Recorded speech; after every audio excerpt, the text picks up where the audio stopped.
Hey everybody, it's the first day of spring and I'm out in the woods of our property right now. I'm kind of in the back corner, not quite all the way to the end of our property line. And I just wanted to kind of show you an area that I don't talk about very often.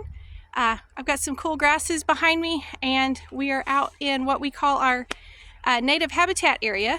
I don't talk about this much because we haven't had the time or money resources to put into making it what we want it to be. But I thought I'd kind of show you what's here. It might give you an idea for ways to use small pieces of your property as well.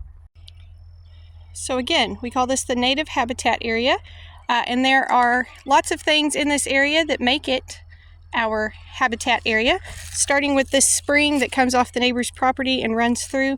This stays at least a little bit wet all year long. Right now some of it is going to be runoff from recent rains, but it's mostly spring water. Right there is a dogwood. I don't know if you can see it very well. There's holly trees, wild blackberries. This is a blackberry, not a dewberry. There is a difference. So lots of different stuff like that in here. There's also lots of different kinds of grasses that have started here on the edges where it's already cleared. Things like this greenbrier that's good forage for deer.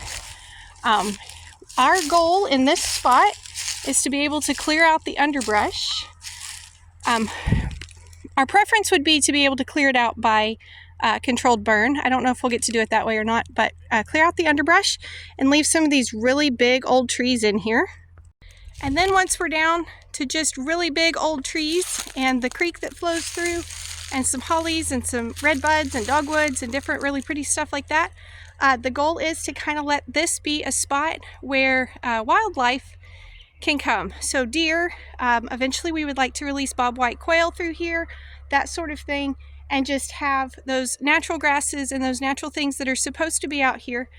This is about, I think it's like a 2 or 3 acre chunk it's cut up with washes and ravines from the different creeks that come through, so it's not usable for farmland. So we want it to be useful in this way.